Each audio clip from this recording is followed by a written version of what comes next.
गाय माता की कहानी बहुत पुरानी बात है। एक गांव में एक सेठ सेठानी रहते थे। सेठ बहुत पैसे वाले थे। पूरे गांव में उनकी बहुत इज्जत थी। लेकिन सेठ सेठानी की औलाद का सुख नहीं मिला। शादी के 30 वर्ष बीत चुके थे। उनके धन का कोई उत्तराधिकारी नहीं था। सेठानी ने सोचा कि इतना धन दौलत कोई उत्तराधिकारी नहीं है। हमारे मरने के बाद यह सारा धन बेकार है। यह धन हमारे किस काम का है। एक दिन सेठानी ने सेठ को कहा कि एक गाय ला दीजिए। मैं गाय की सेवा करूंगी ताकि हमारा अगला जन्म सुधर सके। पूरा वक्त अकेली रहती हूँ, मेरा मन नहीं लगता। सेठ जी ने हाँ भी भर दी। लेकिन कई दिन निकल गए, सेठ गाय नहीं लेकर आए।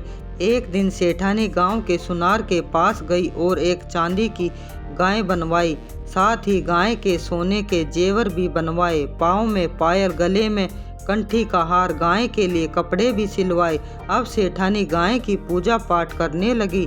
गाय की पूजा करते करते हलवा और खीर भी बनाती, भोग लगाती, फिर उस भोजन को बाहर आने जाने वाली गाय को खिलाती। अब सेठानी का समय अच्छे से गुजरने लगा। अब सेठानी का पूजा पाठ करते करते 1 साल बीत गया। एक दिन सेठानी ने सेठ जी को कहा, मुझे गाय माता का उद्यापन करना है। आप किसी योग्य पंडित को खाना खाने के लिए बोलकर आइए। तब सेठ जी गाय के उद्यापन के लिए पंडित के पास गए और बोले, पंडित जी कल आप मेरे घर पधारें।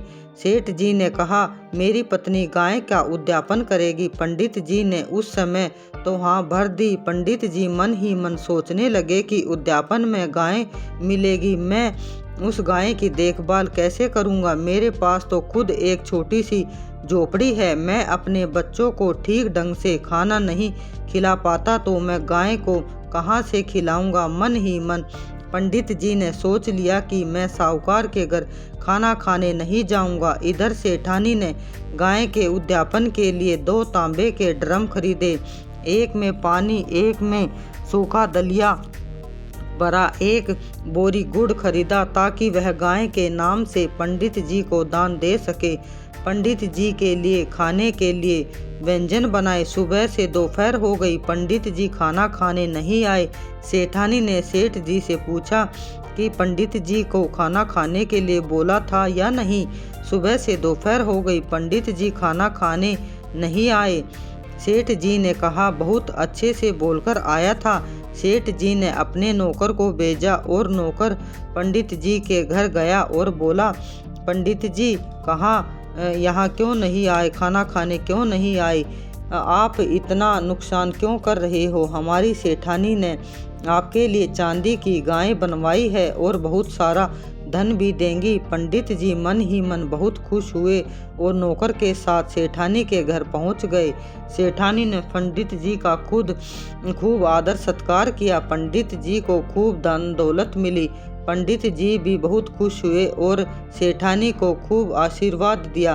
कुछ समय बाद सेठ सेठानी की मृत्यु हो गई। जब यममार्ग से वैतरणी नदी आई तो सेठानी ने आंख बंद कर गाय माता का ध्यान किया।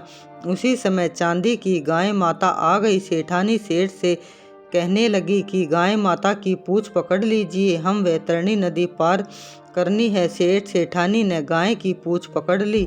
दोनों ने आराम से नदी पार कर ली। दोनों ने नदी पार करने के बाद कहा कि यह क्या चमत्कार हुआ, तुमने कब चांदी की गाय दान करी। सेठानी ने सेठ को पूरी बात बताई। हमारे धन का कोई उत्तराधिकारी नहीं था तो मैंने चांदी की गाय को पूरे साल सेवा करके उद्यापन में चांदी की वो गाय और बहुत सारा धन भी दिया। यह उसी का फल है कि हमने वैतरणी नदी आराम से पार कर ली है। जो भी मनुष्य अपने जीवन काल में ऐसा करता है, मरने पर उसको यम मार्ग में दुखद नहीं देखने पड़ते। इस कहानी का फल सबको मिले। कहानी कहने वालों को भी, सुनने वालों को भी, हुंकारा भरने वालों को भी फल मिले। जय हो गौ माता की जय हो। आप सभी को राधे राधे। जय श्री कृष्णा।